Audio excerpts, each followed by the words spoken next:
What's going on, guys? It's Stock Picks by Tim, and in this video I wanted to go over VGX. We have a recent article I wanted to look over and some information that makes the execs seem extremely guilty in my eyes and raises some more red flags if we already didn't have enough. So if you guys are familiar with this channel, you know my usual stance has been give the execs the benefit of the doubt. You know, this seems to be mostly 3AC's fault. They obviously just didn't do their due diligence, but there are some things that definitely raise some red flags and make the execs seem a little bit suspicious in my eyes. Now today is the date of the court hearing.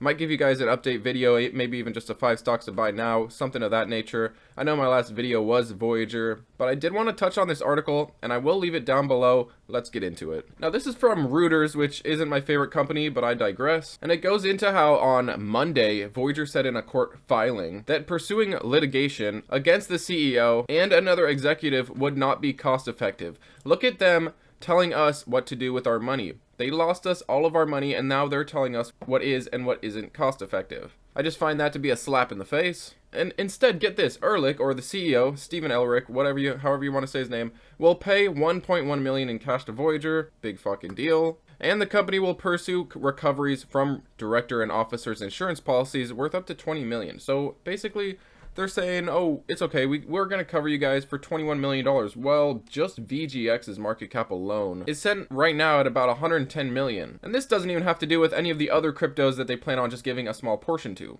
But in this hypothetical example, it doesn't even matter because we aren't going to get anything for VGX because, as stated by FTX, it is no longer a utility. It has no use, and FTX isn't going to pick it up moving forwards. You know, and the most messed up thing about this, about not paying VGX holders, is that this loan to 3AC had nothing to do with any VGX. It was all Bitcoin USDC. So the loan was initially valued at near $1 billion. It was $935 million as of April 2022, but of course crypto's prices have dropped, making the loan closer to about $650 million, but that is all pretty much gone. Highly doubt that they're going to see anything from 3AC. And looking into their approval of 3AC, they clearly didn't do much research, they didn't do their homework, and the 3AC loan was based only on a one-page summary stating that the hedge fund had $3.7 billion in assets, cryptocurrency assets. According to court documents, 3AC, Three Arrows Capital, had refused to provide more detailed financial information, saying that it had a bad experience with a competitor. So they used a competitor, saying that we don't want to give any information out because it gives competitors information. That was their excuse to not give more detailed financial information to Voyager. And look at this, another huge red flag in my eyes. While this settlement, what we're going to be getting paid out,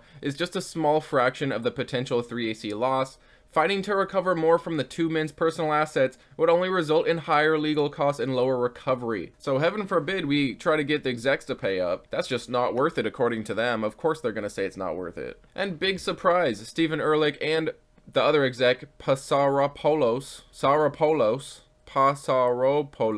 could not immediately be reached for comment. I'm so surprised. In this other article, I'll leave you a link down below for this one, that basically goes into how all 3AC provided was a description of its corporate structure, certificates of good standing and incorporation, and a copy of its anti-money laundering policies. And I think I already know the answer to this, but tell me how you feel about them potentially giving us $21 million and saying that basically lawsuits against execs aren't worth the trouble. Definitely very fishy to me. If there weren't a bunch of red flags already, here's a few more. And before I wrap this up, you'll see that VGX is trading in this downward channel. I personally think it would be a lot lower if we were actually able to get our VGX out. People, I think, would be selling. People would not be holding. And if there were to be some kind of change or some kind of, you know, just alteration where we're now able to take our VGX, sell it, or they just give it to us, I think this is going to dramatically affect VGX's price, not to the upside. And as of recently, we have been in this downtrend. Keep an eye on this downtrend. I personally have no faith in VGX, but let me know down below if you think I'm wrong or why you think that. But yeah, sorry guys if the lighting's a little off. My light is just not working for me. Thanks so much for watching, guys. Don't forget to like, subscribe, hit the notification bell, and I'll see you on the next one.